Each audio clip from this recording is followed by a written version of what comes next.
During the years of the Second World War, no lady was properly dressed without a pair of stockings. However, the two most common materials used to make them, silk and nylon, were needed more urgently for the war effort to manufacture things like ropes, netting, and parachutes. This didn't make stockings very easy to come by. One solution was liquid stockings, a foundation-like makeup that was applied to the legs and could last for up to 3 days, sold by well-known cosmetics brands such as L'Oreal and Max Factor. In desperate cases, some women even used tea or gravy to achieve the illusion of stockings. The finishing touch to complete the look was a back seam drawn on with an eyebrow pencil. Hello everybody! As curiosity has once again gotten the better of me, I will in this video be attempting to fashion my very own pair of liquid stockings. I am both nervous and excited about this. Also, I have no clue whether this is actually going to work, so this promises to be interesting. Since it's been a good 80 years since liquid stockings were popular, I don't exactly have access to that fancy Max Factor leg paint. So instead I have two options. The first option is simply using my face makeup instead, though a thrifty wartime lady may say that's a waste of money. And I would agree with her because good foundation is expensive. So that leaves us with option number 2, used only by the most desperate. Gravy. Although it is a rather questionable thing to be putting on one's legs, it is definitely the most amusing and affordable option. So what are we waiting for? Let's start cooking my new pair of stockings. Here's the gravy I used. The package said it was 4 servings, and after thinking it over I eventually decided that 1 leg equaled 1 serving, so I used half of it. Then I added water and mixed it over low heat, abandoning the metal whisk because I remembered metal on metal scratches the pot. After a while, the gravy thickened and its color looked like it would do quite nicely for my liquid stockings. All done, and it smells delicious. The only problem I have is that I can see herbs in there. How's that going to look on my legs? There was nothing I could do about that, however, so I put the gravy on the countertop to cool down. Soon I noticed another problem. My other concern's the weather. The forecast said sunny, but this, well, it looks like rain to me. I suppose I'll have to keep my fingers crossed or my legs will be running, and not the way they're supposed to. But it wasn't looking good.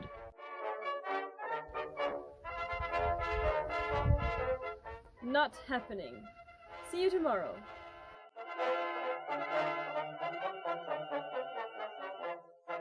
Luckily, the next day looked much nicer. Alright, let's try this again. I added a dash of water to the gravy and warmed it up again, ready for attempt number 2.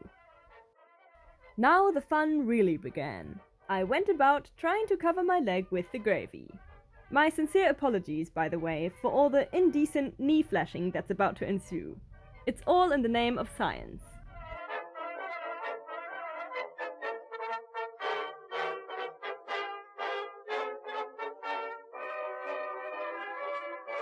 I tried to be optimistic while I realized I could probably be doing much better and less disgusting things with my time.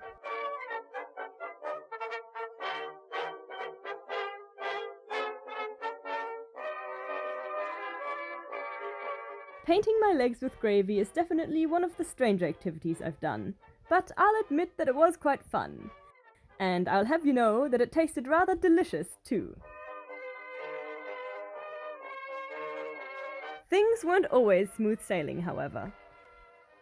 Gravy just fell into my shoe! Eventually, I abandoned the brush and instead used my hands for more accurate blending.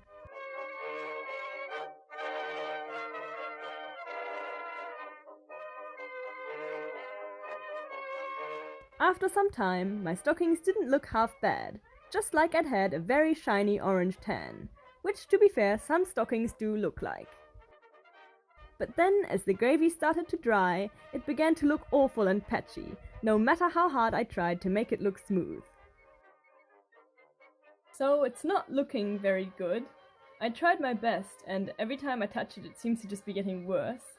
And I've done one of the legs. I just don't know what to do next. Should I try the other one, potentially wasting even more gravy? Or should I just leave it, but then I have one gravy leg? I know what I'll do. I'll wait for this one to dry and then see where I go from there. Wish me luck. Okay, so this is gross, but also rather funny. As the gravy is starting to harden, it's cracking on my skin, and it looks like I have a horrible disease. I'll show you.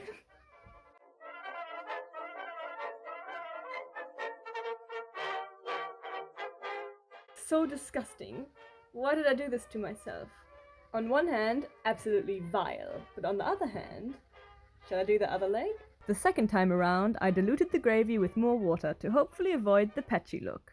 I also only used the brush and tried to apply only a thin layer. 1940s gravy most likely had different ingredients than my 21st century variety, so there's another possible factor I can blame on my disappointing results. The smell of gravy was definitely a hit with ice. Please don't lick that. While stocking 2 dried, stocking 1 was looking worse than ever, truly revolting. The gravy was also flaking off my legs. Then it was time for the eyebrow pencil seam. That was a lot more difficult than I imagined. Unfortunately, wiping the line off would also wipe off the stocking, so wonky seam it was. I'll be honest with you, I was so disheartened that for the second leg I simply gave up. But now, the final reveal. Wow, look at those wonderful, realistic-looking stockings. What smooth color, what straight seam lines. You can barely tell they're not real nylons. Simply marvelous. Was that successful? No. But I'm not through with this topic. Once I've emotionally recovered from seeing my gravy-covered stocking legs, I'm going to be trying this again using something different. I'm thinking either tea or just regular foundation. Let me know what you prefer down in the comments. However, that is it for today. Thank you so much for watching. I'm going to go and wash off my stockings.